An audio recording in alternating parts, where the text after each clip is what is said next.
Assalamu alaikum декендештер. Бүгін 12 октябрь 2019 жыл.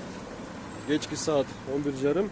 Biz азыр Нурматова жана Ленин көчөлөрүнүн кесилишинде турабыз.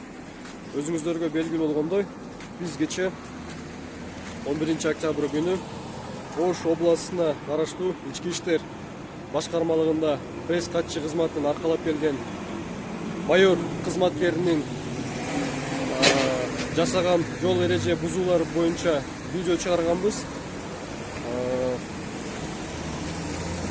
Ошол видеого биз дагы толуктоочу кылып видео жасаганы мажбур болуп жатабыз. Себеп дегенде мындан бир саат мурун ошол кызматкер менин жеке өзүмө алейкум мен жеке өзүмө Facebook баракчамдагы мессенджерге маалыматтарды жазып, ал маалыматтарда анын пикири боюнча, ал мырзанын пикири боюнча мен дагы биргеликте ал кишини тартам деп жол эрежесин бузуп турмун. Анын пикири боюнчачы. Ошого атайын чыгарылыш кылып, сиздердин назарыңыздарга мен бул видео сюжетти алып чыгарганы мен мажбур болуп жатам. Себеп дегенде ал кишинин келтирип жаткан фактылары же болбосо айтып жаткан сөздөрү чындыкка дал келбейт.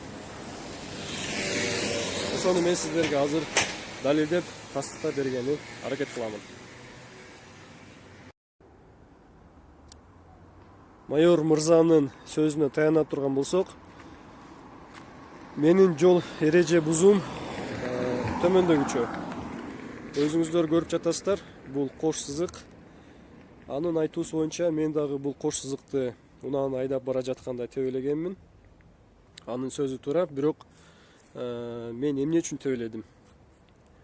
Мына көрүңүздөр, алдыда Toyota RAV4 унаасы, андан кийин башка унаалар дагы токтоп турат.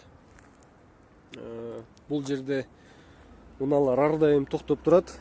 Көбүнчөсү УВДда иштеген кызматкерлердики жана башка жарандардыкы болуп эсептелет. Ошол эле күнү экинчи катарда башка бир фит унасы дагы экинчи катарда унаасын токтоп койгон.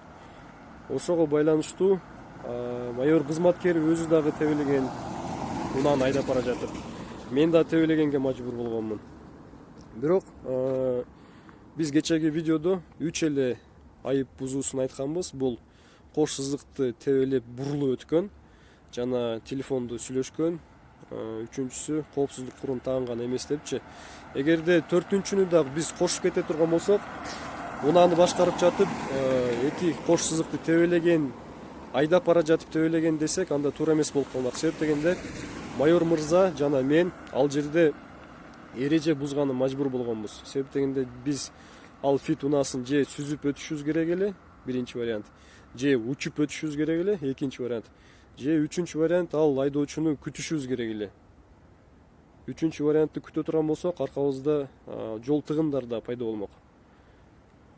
Ошол фактыны мени сен дагы кош сызыкты тебелеп өткөнсүң деп жазып жатат.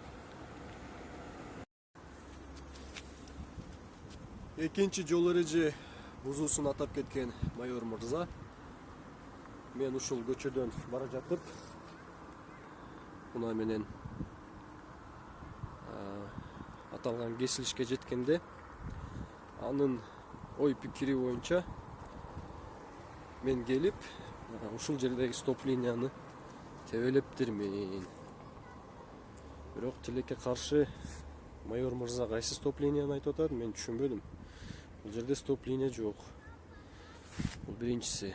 Экинчиси, бул жерде стоп линиянын жол белгиси да жок. Бир гана пешеход жана уступки дорога белгиси да бар.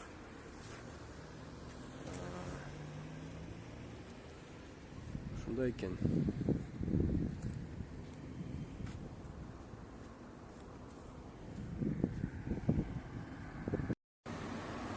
Биз ошол күнү мына Нурматов көчөсүнөн Ленин көчөсүнө карай келе жатканбыз.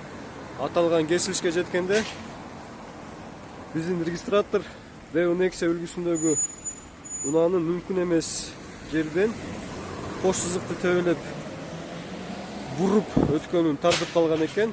Болжолдуу түрдө карама каршы тараптагы дарбазанын тушунан бурган D-X үлгүсүндөгү унаа. Жана бизге майор мырза мындай деп жазып жатат: мен дейт кош сызык бүткөн жерден бурганмын дейт. Мына кош сызык бүткөн жер.